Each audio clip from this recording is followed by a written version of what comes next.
Zdravo svima, dobrodošli u SM kuhinju i u moj novi video.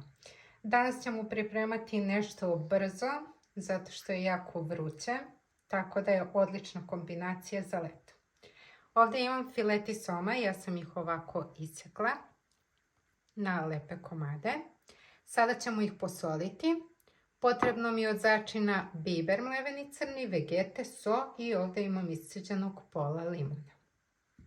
Prvo ćemo posoliti, zatim ću dodati malo i vegete. Meni je tako mnogo ukusnije. Dodat ću mlevenog crnog bibera. I dodat ću pola isceđenog limuna.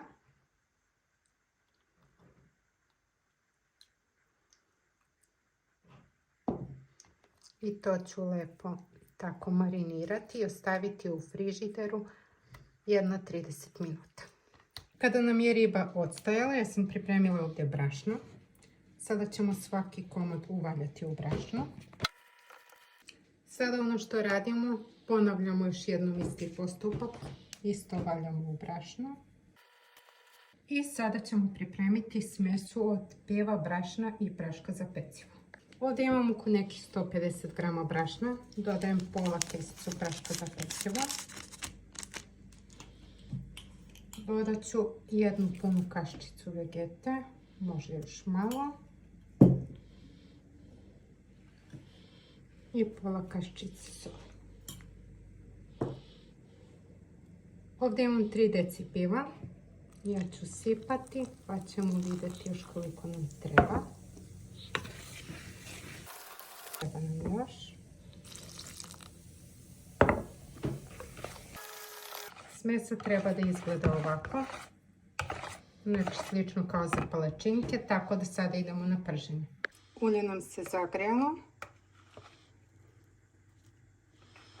I sada direktno stavljamo u ulju. Lepo zapeći jednu stranu, zatim drugu i to je to. Naša riba je gotova. Verovali ili ne, ovo je samo 2 fileta, imate ručak za celu porodicu. Da kažem da je prelepa i hrskava, mislim da se vidi. Jako je ukusna. Unutra je naravno jako sočna. Vidite? Tako da napravite i probajte. Recept je zaista idealan, brz i ova količina za celu porodicu i zdrava i jeftina varijanta. Ja uz to naravno obožavam krompir salatu koju također imate u mom videu.